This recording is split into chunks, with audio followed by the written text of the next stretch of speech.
Love next door episode 12 की शुरुआत सियोंग और सियोकरो के एक बचपन के सीन से होती है, जहां दोनों खेल रहे थे।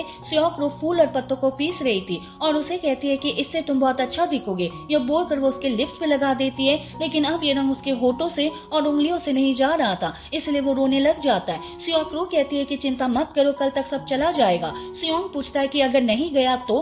सियोकरो कहती है कि फिर मैं तुम्हारी रिस्पॉन्सिबिलिटी लूंगी, मैं प्रॉमिस करती हूँ कि कोई तुम्हें कुछ नहीं कहेगा। यह बोलकर उसे पिंकी प्रॉमिस करती है। अब प्रेजेंट में सियोंग सियोकरो के लिए बनाना मिल्क शेक लेकर आता है। सियोकरो कहती है कि मैंने अभी तो कहा कि इसकी जरूरत नहीं है। सियोंग कहता है कि वो तब था और ये अब है। सियोकरो पूछती है फिर अब हम लोग क्या है? सियोंग कहता है कि किस के बाद जो रिलेशन होती है वही है। सियोकरो कहती है कि क्या तुम ये किस वर्ड कहना बंद नहीं कर सकते? सियोंग कहता है कि मैं अपने दोस्तों को किस नहीं करता। सियोकरो कहती है कि प्लीज ये वर्ड मत बोलो। सियोंग उसे टीज करते हुए कहता है कि हम अभी तो किस नहीं कर रहे हैं ना, थोड़ी देर पहले किया था। सियोकरो उसे फिर से वो वर्ड कहने से मना करती है। सियोंग कहता है कि क्या तुम किस की बात कर रहे हो? सियोकरो कहती है कि मैं भी वो अपने दोस्तों के साथ नहीं करती। सियोंग कहता है कि ठीक है, फिर अब से हम लोग दोस्त नहीं है। सियोकरो कहती है कि हमारी 30 साल की दोस्ती ऐसे कैसे खत्म हो सकती है? सियोंग कहता है मेरी लाइफ का सबसे इम्पॉसिबल काम यही था तुमसे दोस्ती तोड़ना, इससे आसान मेरे लिए ओलंपिक मेडल जीतना था। फिर हैप्पी होकर कहता है कि फाइनली मैं तुमसे दोस्ती तोड़ सका। तभी यहाँ पर मियोंग यू और नायुन भी आ जाते हैं। मियोंग यू कहता है कि तुम इतनी जल्दी पहुंच भी गई, लगता है तुम्हें सियोंग से कुछ खास काम था। सियोकरो हंसते हुए कहती है कि ऐसी कोई बात नहीं है। नायुन पूछती है कि फिर तुम सियोल से यहाँ क्यों आए? सियोंग उन्हें कुछ बताने ही जा रहा था, पर सियोकरो उसे रोककर कहती है कि तुम्हें लगता है कि मैं इसको देखने आऊंगी? वो तो मैं बस आई थी और इसी एरिया के पास थी, इसलिए सोचा इसको कॉल कर लूं। मियोंग यू पूछता है कि हाँ तो तुम यहाँ आई क्यों थी? सियोकरो कहती है कि बस ऐसे ही आई थी, इसलिए सोचा इससे मिल लूं। मियोंग यू कहता है पर सियोल से ये शहर थोड़ा ज्यादा ही दूर नहीं है, तुम इतनी दूर ड्राइव करके बस ऐसे ही चली आई। सियोकरो तंग आकर कहती है कि ये बस मेरा पर्सनल है, यह बोलकर यहाँ से चली जाती है। वहीं सियोंग ये सब देखकर स्माइल करने लगता है, जिसके बाद ये चारों साथ में खाना खाते हैं। खाने को देखकर सियोकरो कहती है कि मैं तो इसी के लिए आई थी, ये शहर तो खाने के लिए ही सबसे ज्यादा पॉपुलर है और मैं भी खाना बनाती हूँ, इसलिए ट्राई करने के लिए आ गई। नायुन कहती है तो तुम इतनी दूर बस खाने के लिए आई हो? तो सियोकरो को एक और बहाना मिल जाता है, तो उसे कहती है कि मुझे पता ही था कि तुम लोग बिलीव नहीं करोगे, इसलिए मैं नहीं बता रही थी, पर मैं यहाँ का खाना खाने ही आई हूँ। तो सब लोग खाना स्टार्ट करते हैं। सियोंग सियोकरो को एक डिश सर्व करता है जो मियोंग यू को खाना था। सियोकरो उसे आंखों से इशारा करती है, तो सिचुएशन संभालने के लिए सियोंग मियोंग यू से कहता है कि तुम्हें तो क्रैब पसंद है ना, यह बोलकर उसे क्रैब पास करता है। फिर सियोंग नायुन से पूछता है कि तुम्हें क्या पसंद है? नायुन कहती है कि मुझे तुम पसंद हो। ये सुनकर सियोकरो हैरान होती है। सियोंग हमेशा नायुन की बातों को मजाक में ही लेता है, इसलिए उसे कहता है कि तुम्हें जो चाहिए वो खा लो। तो ये लोग एक फार्म हाउस में ठहरे थे। खाने के बाद सियोकरो एक रूम में जाती है। थोड़ी देर में सियोंग उसके लिए कपड़े लेकर आता है। सियोकरो कहती है कि मैं कोई दूसरी जगह चली जाऊंगी। सियोंग कहता है कि इसकी जरूरत नहीं है, यहाँ बहुत से खाली रूम है। फिर वो उसे वॉशरूम वगैरह दिखाने लगता है और धीरे धीरे वो सोफे पर बैठने आता है। और तभी सियोकरो कहती है कि क्या तुम यहाँ से नहीं जाने वाले? सियोंग कहता है कि बस थोड़ी देर बाद जाऊंगा। तभी उसे नायुन बुलाने लगती है क्योंकि उनका कुछ काम बाकी था। सियोकरो कहती है कि जाओ, वो तुम्हें बुला रही है। सियोंग कहता है कि सच में तुम चाहती हो कि मैं चला जाऊं? सियोकरो कहती है कि जाओ ना, मैंने कहाँ रोका है। सियोंग कहता है कि तब से तुम डर्टी लुक्स दे रही हो। सियोकरो कहती है कि मैंने कब तुम्हें वैसे देखा? सियोंग कहता है कि तुम अपने आप को आईने में देख लो, तुम मुझे कैसे देख रही थी? सियोकरो कहती है कि अपनी बकवास बंद करो और चले जाओ। सियोंग कहता है कि क्या तुम नायुन से जेलस हो रही हो? ये सुनकर सियोकरो उसे यहाँ से भगा देती है। तो इधर सियोंग को नींद नहीं आ रही थी क्योंकि मियोंग यू बहुत बड़बड़ कर रहा था। तो सियोकरो को मैसेज करता है। सियोकरो भी जाग रही थी, तो वो सियोंग को बाहर मिलने के लिए बुलाती है। सियोंग तो बहुत ही एक्साइटेड होकर एक बुक उठाकर बाहर चला आता है क्योंकि वो बहुत नर्वस भी था। सियोकरो कहती है कि वैसे ये जगह बहुत अच्छी है, लेकिन सैडली मुझे कल जाना होगा। सियोंग कहता है कि अगर तुम चाहो तो हम फिर से यहाँ आ सकते हैं, और वैसे भी आज मैंने सारा काम खत्म कर दिया, इसलिए मैं कल तुम्हारे साथ चलूंगा। सियोकरो कहती है पर मैं मोयोंग की कार लेकर आई हूँ। सियोंग कहता है कि हाँ तो फिर हम उसी कार में चलेंगे और मेरी कार के लिए एक ड्राइवर बुला लेंगे। सियोकरो कहती है पर ये बहुत महंगा नहीं पड़ेगा क्योंकि सियोल यहाँ से बहुत दूर है। सियोंग कहता है महंगा होगा पर तुम्हारे साथ टाइम स्पेंड करने का उससे ज्यादा वर्थ है। सियोकरो कहती है कि क्या तुम मुझे इतना पसंद करते हो? सियोंग कहता है कि हाँ। सियोकरो कहती है कि फिर बताओ तुम मुझे कितना पसंद करते हो? सियोंग कहता है कि 3 साल साथ रहने के बाद भी मैं तुमसे बोर नहीं हुआ। सियोकरो कहती है कि ये कुछ ज्यादा ही हो गया, पर उस टाइम का क्या जब मैं तुमसे दूर थी? सियोंग कहता है कि तुम मुझसे कभी भी दूर नहीं थी। वो उसका हाथ पकड़कर बताता है जब हम 8 साल के थे तब तुमने मुझ पे पेंट गिरा दिया था। उसके हाथों को अपने गाल पे रखता है। फिर बताता है जब हम 7 साल के थे तब तुमने मेरे गालों पे स्टिकर चिपका चिपका दिए थे। फिर जब मैं सो रहा था एक बार तुमने मैजिक कैंडी के नाम से मुझे कुछ खिलाया था जिससे मेरे लिप्स पर्पल कलर के हो गए थे। मुझे चिढ़ाने के लिए तुमने ये सब किया था। ये सारी यादें मेरे साथ ही थी। स्योक्रो सुनकर हंसते हुए उसके बालों को बिखेरते हुए कहती है कि एक बार मैंने तुम्हारे बालों पे बबल गम चिपका दिया था। दोनों ये याद करते हुए हंसने लगते हैं। स्योक्रो कहती है कि बचपन से तुमने मुझे इतना झेला फिर भी तुम मुझे इतना पसंद कैसे करने लगे। सियोंग स्माइल करता है तो स्योक्रो कहती है वैसे मैं हूँ ही इतनी प्रिटी। यह बोलकर उसके कंधे पर सर रखती है जिससे सियोंग तो और ज्यादा नर्वस हो रहा था। अब स्योक्रो को नींद आ रही थी इसलिए वो उसके कंधे पर ही सर रखकर सो जाती है तो सियोंग उसे देखकर स्माइल करता है। अगले दिन मोयूम अपने हेड ऑफिस पहुंचती है जहां उसका इंटरव्यू था क्योंकि उसने एक प्रमोशन एग्जाम पास कर लिया था जिससे अब उसकी पोस्टिंग साउथ पोल यानी अंटार्कटिका में होने वाली थी। तो लेवल 1 पैरामेडिक थी सबसे अच्छे स्कोर्स के साथ। तो एक इंटरव्यूअर उसे पूछता है कि तुम अंटार्कटिका क्यों जाना चाहती हो। मोयूम कहती है कि सच बताऊं तो बचपन से ही मेरा सपना था सुपरमैन बनने का। फिर मुझे स्पाइडरमैन बनना था ताकि मैं भी लोगों को उनकी तरह बचा सकूं। फिर रियलाइज हुआ कि मैं वैसा नहीं बन सकती इसलिए मैंने कोरिया फायर सर्विस ज्वाइन किया क्योंकि मैं ये काम करके भी लोगों को बचा सकती हूँ और उनकी हेल्प कर सकती हूँ। इसलिए मैं अंटार्कटिका जाना चाहती हूँ वहाँ के लोगों की हेल्प करने और एक नई जगह एक्सपीरियंस करने। इधर ग्योंगजोंग वाइस मिनिस्टर के ऑफिस आता है क्योंकि उन्हें वाइस मिनिस्टर का अपनी वाइफ से मिलना पसंद नहीं था और इनकी वजह से ही उन्हें मिसअंडरस्टैंडिंग भी हुई थी। तो दोनों बात करने के लिए ऑफिस में बैठते। ग्योंगजोंग पहले तो वाइस मिनिस्टर को थैंक यू कहता है हाइसुक कहाँ थी ये बताने के लिए, पर मैं आपकी रिस्पेक्ट बिल्कुल नहीं करता। वाइस मिनिस्टर पूछता है क्या मतलब। ग्योंगजोंग कहता है कि हाइसुक मेरी वाइफ है। वाइस मिनिस्टर कहता है कि हाँ मुझे पता है। ग्योंगजोंग कहता है फिर तो आपको समझना चाहिए कि दूसरों के वाइफ के साथ कैसे बिहेव करना चाहिए, इसलिए आज से उसके करीब भी मत जाना। वाइस मिनिस्टर कहता है कि शायद आपको मिसअंडरस्टैंडिंग हुई है। ग्योंगजोंग कहता है कि तुम हैंडसम होगे पर मेरी वाइफ के लिए मेरी फीलिंग्स कभी खत्म नहीं होगी। मैं अपनी वाइफ से बहुत प्यार करता हूँ इसलिए उसे बहकाना बंद करो। तभी यहाँ हाइसुक पहुंच जाती है जो वाइस मिनिस्टर को डार्लिंग कहकर बुलाती है, जो सुनकर तो ग्योंगजोंग और गुस्सा हो जाता है। हाइसुक ग्योंगजोंग से कहता है कि तुम यहाँ कैसे। वाइस मिनिस्टर ग्योंगजोंग को समझाते हैं कि मैं और हाइसुक बस अच्छे दोस्त है। ग्योंगजोंग कहता है फिर हाइसुक ने तुम्हें डार्लिंग कहकर क्यों बुलाया। ये दोनों कहते हैं क्योंकि हम दोनों बहुत अच्छे दोस्त हैं। वाइस मिनिस्टर कहते हैं कि कभी भी मुझे हाइसुक के लिए कोई फीलिंग नहीं आए। ग्योंगजोंग चिल्लाकर कहते हैं कि क्या बकवास कर रहे हो, हाइसुक जैसी इतनी ब्यूटीफुल इंटेलिजेंट वुमेन से तुम्हें कैसे प्यार नहीं हो सकता,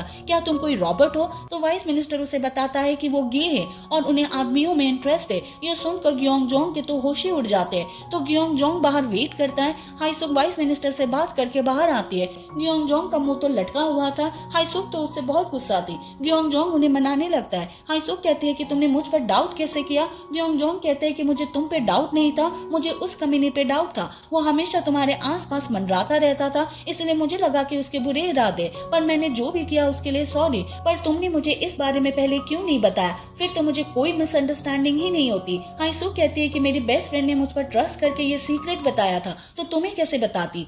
तो ग्योंगजोंग उन्हें सॉरी कहकर मना ही लेता है। इधर डोंगजिन ने प्रोटीन पाउडर का बिजनेस शुरू किया था जिसको उसने लाइव कर दिया था। वो अपनी मॉम को ये गुड न्यूज बताता है कि अब देखना मैं कितना ज्यादा सक्सेस होऊंगा और आपको कोई भी परेशानी नहीं होगी। जो आपने मुझ पर इन्वेस्ट किया है उसका 100 गुना मैं आपको कमा कर दूंगा, आपको जो चाहिए वो दिलाऊंगा। मिसुक कहती है कि तुम जो करो बस तुम्हें उससे सक्सेस मिले, बस यही चाहती हो। फिर वो अपने फ्रेंड के पास चली जाती है जहाँ मोयूम की मॉम स्योक्रो के मॉम से कहती है कि क्या स्योक्रो ब्लाइंड डेट पर जाना चाहेगी। मेरे ध्यान में बहुत ही अच्छा लड़का है। मोयूम को बताकर कोई फायदा नहीं क्योंकि वो मना कर देगी, इसलिए तुम स्योक्रो से पूछ कर देखो। इधर स्योक्रो और स्योंग घर की तरफ जा रहे थे।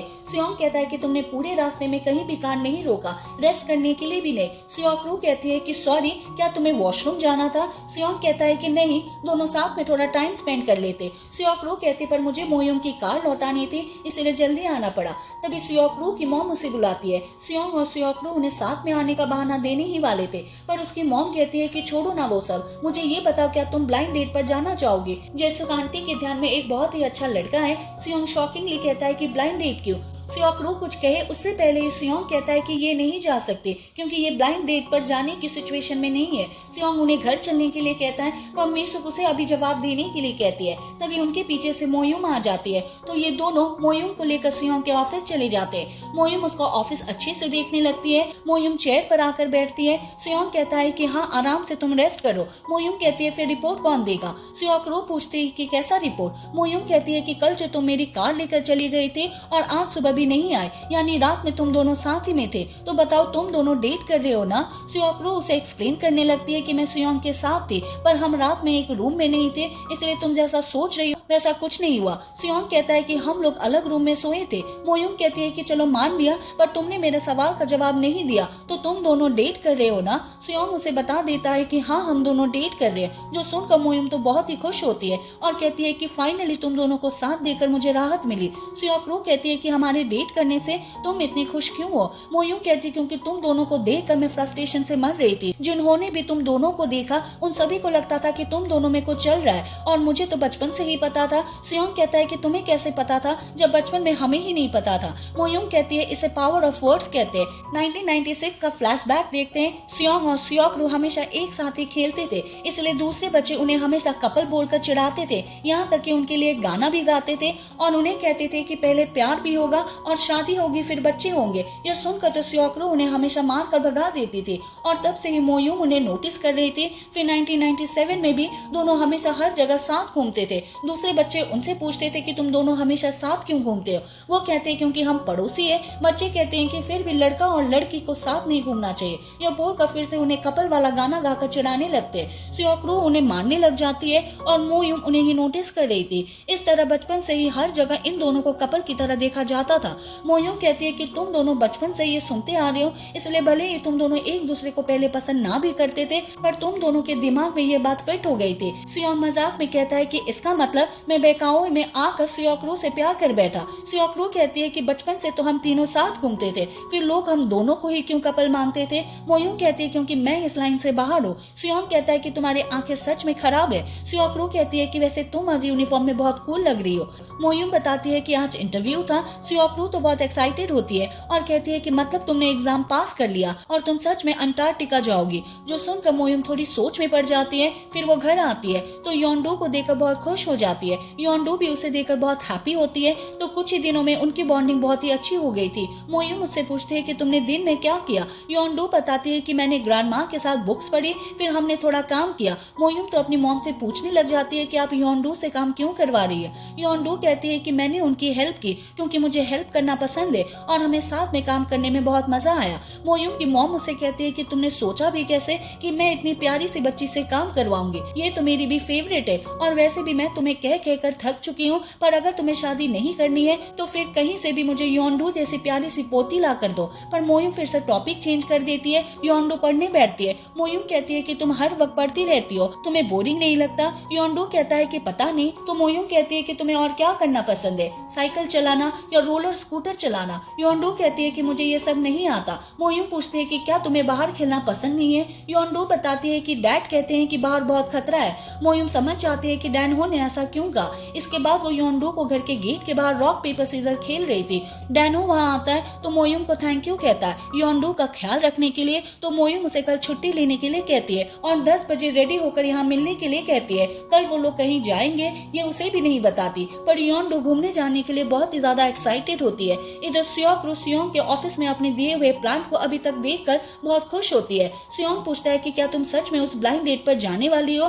सुयोक रो कहती है कि मैं नहीं जाने वाली, मॉम को कोई बहाना करके मना कर दूंगी। सुयोंग कहता है कि क्यों ना हम खुद जाकर उन्हें बता दे कि हम दोनों डेट कर रहे हैं, वरना आंटी तुम्हारे लिए ऐसे प्रपोजल लाते रहेगी। इससे अच्छा क्यों ना हम दोनों सभी को बता दे हमारी डेटिंग के बारे में, जिससे हम दोनों को सबका अप्रूवल भी मिल जाएगा। सुयोक रो कहती है कि हम ऐसा नहीं कर सकते, अभी अभी तो हमने डेट करना स्टार्ट किया है, इसलिए अभी सभी को बताना थोड़ा ज्यादा जल्दी हो जाएगा। हमारी मॉम बचपन के दोस्त है, ऐसे अचानक से उन्हें हम दोनों के बारे में बताना मुझे सही नहीं लगता। वो लोग कैसे रिएक्ट करेंगे ये भी हमें नहीं पता, इसलिए अभी के लिए हमारे रिलेशन को सीक्रेट रखते हैं। सुयोंग भी थोड़ा दुखी मन से मान ही जाता है। अगली सुबह सुयोक रो उठकर सुयोंग को खिड़की पर बुलाने जाती है और उसकी मॉम आ जाती है और बताती है कि सुयोंग जल्दी ऑफिस चला गया, उसे कुछ इम्पोर्टेंट काम था। तो सुयोक रो उसे कॉल लगाती है। सुयोंग अपना फोन मीटिंग रूम में ही भूल गया था। नायुन सुयोक रो का कॉल देखती है तो वो कॉल कट कर देती है, लेकिन उसे ऐसा करते हुए सुयोंग देख लेता है तो उसे आकर कहता है कि ये तुमने थोड़ा ज्यादा कर दिया। मैं अब तक तुम्हारी किसी भी बात को सीरियस नहीं लेता था क्योंकि तुम मेरी क्लासमेट थे, पर इसका मतलब ये नहीं कि मैं तुम्हारी हर गलती को माफ करूं। नायुन कहती है कि तुम जानती हो कि मैं तुम्हें लाइक करती हूँ। तो सियोंग उसे क्लियरली समझा देता है कि मैं किसी और को पसंद करता हूँ, इसीलिए प्लीज अपना बिहेवियर चेंज करो, क्योंकि मैं नहीं चाहता कि तुम्हारी वजह से मेरी गर्लफ्रेंड अनकंफर्टेबल फील करे। तो सियोंग मैसेज करता है और सियोकरू को मूवी के लिए पूछता है। सियोकरू तो अपनी पहली डेट के लिए बहुत ही ज्यादा एक्साइटेड होती है, इसलिए वो रेडी होने लगती है। इधर मोयुम बहुत सारा सामान लेकर वेट कर रही थी। थोड़ी देर बाद योंडू और डैनो बाहर आते हैं। फिर ये तीनों कार से कैंपिंग साइट पर पहुंच जाते हैं, जहाँ पे ये लोग अपना टेंट लगाने की तैयारी करते हैं। डैनो को इसका आइडिया नहीं था, इसलिए मोयुम उसे बैठने के लिए कहती है और वो अकेली ही टेंट लगा देती है। तो डैनो खाना बनाने की तैयारी करने लगता है। वहीं योंडू और मोयुम उसे चेयर अप करती है। तो खाना खाने के बाद मोयुम वाटर गन्स निकालती है और तीनों वाटर गन के साथ खेलते हैं और काफी एंजॉय करते हैं। अब पानी से खेलने की वजह से ये लोग भीग गए थे, तो मोयुम योंडू के बालों को टॉवल से सुखाने की कोशिश करती है। डैनो यहाँ के दूसरे लोगों से हेयर ड्रायर मांग के लेकर आता है और योंडू के बाल सुखाने लगता है। योंडू मोयुम से पूछते हैं कि आपको सबसे ज्यादा मजा किस में आया। मोयुम कहती है कि वाटर गन्स खेलने में। योंडू को भी वो सबसे ज्यादा अच्छा लगा। योंडू के बाल सुखाने के बाद डैनो मोयुम से कहता है कि तुम्हारे भी बाल भीगे हैं। मोयुम कहती है कि मैं खुद ड्राई कर लूंगी। डैनो उसे हेयर ड्रायर देता है। मोयुम अपने बालों को ड्राई करने लगती है। तभी डैनो उसके कपड़ों को नोटिस करता है जो भीग गए थे, इसलिए वो अपना शर्ट उतारकर उसे पहना देता है। यह देखकर मोयुम स्माइल करती है। इधर सियोंग तैयार होकर थिएटर पहुंच जाती है। मूवी स्टार्ट होने में अभी थोड़ी देर थी। यहाँ पर सियोंग तो बैठकर अपना कुछ काम कर रहा था। वो तो सियोकरू की तरफ भी नहीं देख रहा था। सियोकरू कहती है कि मैं आ गई, पर तुमने एक बार भी मेरी तरफ नहीं देखा। सियोकरू एक सेकंड के लिए उसे देखता है, फिर से काम करने लगता है। सियोकरू पूछती है कि ऐसे कौन से काम में बिजी हो। सियोंग कहता है कि एक थिएटर रीमॉडलिंग प्रोजेक्ट था, मुझे अब एक आइडिया आया, इसलिए सोचा अभी ड्रॉ कर लूं ताकि बाद में मैं भूल ना जाऊं। सियोकरू उसके करीब आकर ब्लूप्रिंट को देखने लगती है, जिससे सियोंग तो और भी ज्यादा नर्वस होने लगता है। फिर सियोकरू पूछती है कि क्या तुम पॉपकॉर्न खाना चाहते हो। सियोंग नहीं कहता है। सियोकरू कहती है फिर मैं कुछ पीने के लिए ले आती हूँ। सियोंग कहता है कि ठीक है, लेकर आओ, तब तक मैं ड्राइंग कर लेता हूँ। अब सियोकरू उसे अपने साथ ले जाना चाहती थी, पर सियोंग तो उठने का नाम ही नहीं ले रहा था। इसके बाद मूवी स्टार्ट होती है। सारे कपल्स एक दूसरे से चिपके हुए थे, पर सिर्फ ये दोनों तो चुपचाप अपने अपने सीट पर बैठे थे। सियोकरू भी चाहती थी कि उसका हाथ पकड़ के बातें करते हुए मूवी देखे, पर सियोंग की नजर तो स्क्रीन पे टिकी हुई थी। गलती से एक बार सियोकरू के हाथ से उसका हाथ टच हो जाता है। सियोंग उसे सॉरी कहकर हाथ पीछे कर लेता है, जिससे सियोकरू तो बहुत ज्यादा ऑकवर्ड फील करती है, क्योंकि इनके पहले डेट में कुछ भी नहीं हो रहा था। इधर शाम हो गई थी। योंडू मोयुम की गोदी पर सर रखकर सो गई थी। डैनो कहता है कि अंधेरा होने से पहले हमें वापस चलना चाहिए। मोयुम कहती है कि योंडू बस अभी तो सोई है और आधा घंटा रुक जाते हैं। डैनो कहता है कि योंडू बहुत भारी होगी, इसलिए मैं इसे टेंट में सुला देता हूँ। तो उसे अंदर सुला देने के बाद दोनों बाहर आकर बैठते हैं। मोयुम पूछते हैं फिर कैंपिंग कैसा लगा। डैनो कहता है कि काफी अच्छा लगा, मैंने कुछ भी ऐसा सोचा ही नहीं था, पर योंडू को यहाँ आकर बहुत अच्छा लगा। मोयुम कहती है कि योंडू ने मुझे बताया कि उसे साइकिल चलाना नहीं आता, यहाँ तक कि रोलर कोस्टर भी उसने कभी नहीं चलाया। क्या ये सब उस एक्सीडेंट की वजह से? डैनो कहता है मैंने ये सब जानबूझकर नहीं मना किया, बस मुझे योंडू की बहुत ज्यादा फिक्र होती है। मोयुम कहती है कि मैं समझ सकती हूँ तुम कैसा फील कर रहे हो, मुझे ये कहने का हक है या नहीं पता नहीं, और अगर तुम इस मिराकल को छुपा कर रहोगे तो वो कोई मिराकल कैसे करके दिखाएगी। मैं चाहती हूँ कि योंडू घर से बाहर आए, खेले कूदे, बहुत सी मस्ती करे। कभी कभार हो सकता है कि वो गिरेगी, पर फिर एक नए कॉन्फिडेंस के साथ वो फिर खड़ी होगी। मैं चाहती हूँ कि इस तरह योंडू बड़ी हो। मैं चाहती हूँ वो इस दुनिया की सारी खूबसूरत चीजें देखे और सुने, फ्रीली घूमे फिरे, लाइफ को एंजॉय करे और हेल्दी रहे। डैनो कहता है अगर मैं तुम्हारे जितना ब्रेव होता तो शायद ये सब कर पाता। मोयुम कहती है कि कभी कभी मुझे लगता है कि अगर मैं योंडू की मॉम होती तो कितना अच्छा होता। डैनो इस बात को मजाक में लेता है, पर मोयुम सीरियसली पूछती है कि क्या मैं नहीं बन सकती। यह सुनकर डैनो शॉक्ड हो जाता है। मोयुम कहती है कि मैं जानती हूँ कि मैं बहुत तेजी से आगे बढ़ रही हूँ, पर मैं ऐसा ही फील करती हूँ। जब भी मैं तुम्हें देखती हूँ मेरी हार्ट बीट तेज हो जाती है, तुम्हारे ही ख्याल आते हैं, यहाँ तक कि सपने में भी मैं तुम्हें देखती हूँ। उस दिन वो किस मैंने गलती से नहीं किया था, पर आगे कुछ बोलने से पहले डैनो उसे रोक देता है और कहता है कि ऐसा कभी नहीं हो सकता, योंडू तुम्हारी बेटी नहीं बन सकती, और उस दिन वो किस बस एक मिस्टेक थी, उसे मिस्टेक ही रहने दो। मोयुम पूछती लेकिन क्यों? डैनो कहता है क्योंकि ऐसा कभी भी नहीं हो सकता, और अब से मैं योंडू को तुम्हारे घर पर छोड़ कर नहीं जाऊंगा, और मुझे अच्छा लगेगा अगर तुम योंडू के साथ अब से ना मिलो। मोयुम उसे कुछ कहने जाती है, पर डैनो कहता है कि हमें चलना चाहिए। यो बोलकर वो योंडू को जगाने जाता है। अब इससे मोयूम अपसेट होती है। इधर मूवी देखने के बाद सियोंग और सियोक घर लौट रहे थे। आते हुए दोनों एक दूसरे का हाथ पकड़ने की कोशिश कर रहे थे, पर सियोंग की तो हिम्मत नहीं हो रही थी। अब सियोंग हाथ नहीं पकड़ रहा था, इसलिए सियोक खुद ट्राई कर रही थी उसका हाथ होल्ड करने की, पर उसका हाथ टच होता है। सियोंग रुक जाता है और सियोक से कहता है कि हमें अकेले घर जाना चाहिए ताकि पिछली बार की तरह कोई हमें साथ में ना देखे। सियोक कहती है कि हम बचपन से तो साथ में घूम रहे हैं, सभी ने हमें देखा है। सियोंग कहता है तुमने तो कहा था कि हमारी डेटिंग के बारे में किसी को भी पता नहीं चलना चाहिए, इसलिए तुम पहले जाओ, मैं उस रास्ते से घूम कर आता हूँ। इसलिए सियोक को जाना ही पड़ता है। जाते हुए सियोक कहती है कि ये कब से मेरी बात मानने लगा। सियोक तो बहुत अपसेट लग रही थी क्योंकि इनकी पहली डेट बिल्कुल भी रोमांटिक नहीं थी। इधर हाईसुक की MRI रिपोर्ट आ गई थी, जहाँ डॉक्टर इन्हें बताते हैं कि इनके ब्रेन में कोई प्रॉब्लम नहीं है, इन्हें अल्जाइमर की कोई भी सिम्टम्स नहीं है, जो सुनकर इनके जान में जान आती है। ग्योंगजोंग खुद रिपोर्ट को अच्छे से देखने लगता है। डॉक्टर बताते हैं कि शायद आप बहुत स्ट्रेस में थी। हाईसुक पूछते हैं कि फिर मैं कुछ चीजों को भूल क्यों रही थी। डॉक्टर बताते हैं कि ये शॉर्ट टाइम मेमोरी लॉस जैसा है। हाईसुक बताती है कि मैं कुछ टाइम से बहुत स्ट्रेस में तो थी। डॉक्टर कहते हैं कि इसी जगह से आप कुछ चीजें भूल रही थी। आपकी रिपोर्ट के हिसाब से इससे कोई बड़ी बात नहीं है, इसलिए आप आराम कीजिए और कोई भी स्ट्रेस मत लीजिए। ये सुनकर उन दोनों को चैन मिलता है। दोनों बाहर आते हैं, पर ग्योंगजोंग तो खुशी से रोने ही लग जाता है, वो भी बीच कॉरिडोर में, क्योंकि वो बहुत डरे हुए थे कहीं उनकी वाइफ उन्हें ही ना भूल जाए। तो अपने लिए इतना प्यार देखकर हाईसुक भी अपने आप को नहीं रोक पाती है और इमोशनल होकर उन्हें हग कर लेती है और दोनों ही रोने लग जाते हैं। इधर सियोक अपने कुकिंग क्लास में बहुत ही अच्छी तरह से खाना बनाती है, फिर उसे पैक करके सियोंग के लिए ले जाने लगती है। क्लास के बाद उसे कॉल करती है और अभी मिलने की बात करती है और सियोंग कहता है कि वो अभी बाहर है एक इम्पोर्टेंट मीटिंग में, इसलिए वो उससे रात में मिलेगा। रात को मिलने का सोचकर सियोक बहुत खुश होकर घर जाती है। इधर डोंग जिन ने जैसा सोचा था उसे उतने ऑर्डर्स नहीं आते, बस 10 ही ऑर्डर्स मिले थे, इसलिए वो थोड़ा अपसेट था। तभी उसका एक फ्रेंड कॉल करता है और उसे कल बुसान घूमने जाने के लिए बोलता है। इधर सियोक रात को सियोंग के ऑफिस पहुंचती है, लेकिन ऑफिस में तो सभी लोग होते हैं, सभी के साथ टैह्यू भी होती है। टैह्यू उसे हाई कहती है। अब सियोक खाना लेकर आई थी, इसलिए वो सभी के साथ मिलकर खाती है। म्योंगयू कहता है कि तुम जरूर सियोंग को कांग्रेचुलेशन करने के लिए आई हो, क्योंकि टैह्यू और सियोंग जिस प्रोजेक्ट पे काम कर रहे थे आज उस कंपनी ने प्रोडक्ट लॉन्च किया, इसके लिए उन्होंने सियोंग और टैह्यू का इंटरव्यू भी लिया और अब तक तो वो आर्टिकल भी आ गए। यह बोलकर सियोक को उनका इंटरव्यू का आर्टिकल दिखाने लगते हैं, पर टैह्यू के साथ सियोंग की फोटो देखकर सियोक को तो बिल्कुल भी अच्छा नहीं लगता। सियोक को देखकर टैह्यू को अंदाजा हो जाता है, इसलिए वो कहती है कि उसे देर हो रही है, इसलिए जाना पड़ेगा। पर जाने से पहले वो सियोक को कांग्रेचुलेशन कहती है ऑफिशियली कुकिंग करने का डिसाइड करने के लिए, और उस दिन टेस्टी खाना बनाने के लिए थैंक यू बोलकर चली जाती है।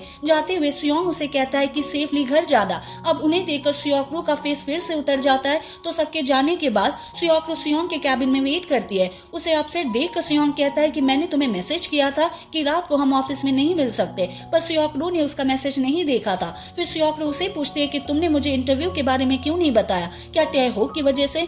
सियोंग कहता है कि उन्होंने कहा था कि इंटरव्यू जल्दी खत्म हो जाएगा, इसलिए मैंने सोचा कि बाद में बता दूंगा। सियोक कहती है तुम्हें लगा कि मैं समझूंगी नहीं, तो सियोंग उसे ना बताने के लिए सॉरी कहता है। सियोक कहती है कि टैह्यू को इतने बात देखकर मुझे अच्छा ही लगा, वो है ही इतनी ब्यूटीफुल। सियोंग कहता है कि वो यहाँ नहीं आना चाहती थी, पर म्योंगयू ने उसे बहुत रिक्वेस्ट किया, इसलिए उसे आना पड़ा। सियोक उसे पूछते है कि तुमने उसे बताया ना हमारी डेटिंग के बारे में? सियोंग कहता है कि नहीं, तुमने ही तो मना किया था ना कि किसी को बताने से। सियोक कहती है पर एक्स गर्लफ्रेंड अलग होती है, उसे तुम बता सकते थे। सियोंग कहता है वैसे भी मुझे टैह्यू के साथ पर्सनल कोई बात करने का टाइम ही नहीं मिला, वो एक ऑफिशियल इवेंट था, इसलिए साथ जाना पड़ा। सियोक कहती है कि तुम दोनों को देखकर मुझे हॉलीवुड एक्ट्रेस की याद आती है, क्योंकि वो लोग भी बहुत आसानी से अपने एक्स के साथ काम कर लेते हैं, क्योंकि फीलिंग्स कभी गायब नहीं होती है। सियोंग कहता है कि ऐसा कुछ भी नहीं है, सब कुछ पास्ट में था और मैं चाहता हूँ कि तुम इस बारे में बात करना बंद करो। सियोक कहती है कि क्यों, वैसे भी तो मुझे तुम दोनों के बारे में सब पता है। अभी जब तुमने टैह्यू को सेफली घर जाने के लिए कहा, तुम्हारी वॉइस कितनी डीप थी, मानो जैसे तुम्हें उसकी बहुत ज्यादा फिक्र हो रही थी। अब सियोक ये सब जेलसी में कह रही थी। सियोंग कहने लगता है कि मैंने ऐसा कब कहा, पर सियोक तो उसकी बात ही नहीं सुन रही थी। सियोक कहती है कि तुम तो उसे घर ही छोड़ कर आ जाते, वैसे तुम पहले उसके साथ कैसे थे, क्या तुम बहुत मैच्योर और अंडरस्टैंडिंग थे? अब सियोंग को भी गुस्सा आ रहा था। सियोंग कहता है कि मैं इसका जवाब नहीं देना चाहता, क्योंकि तुम्हें यह बताना मैं जरूरी नहीं समझता। यह सुनकर सियोक गुस्से में वहाँ से चली जाती है। इनको डेट करते हुए एक दिन भी नहीं हुआ था और इनकी फाइट स्टार्ट हो गई थी। और इसी के साथ एपिसोड 11 पार्ट 1 यहीं पर खत्म होता है।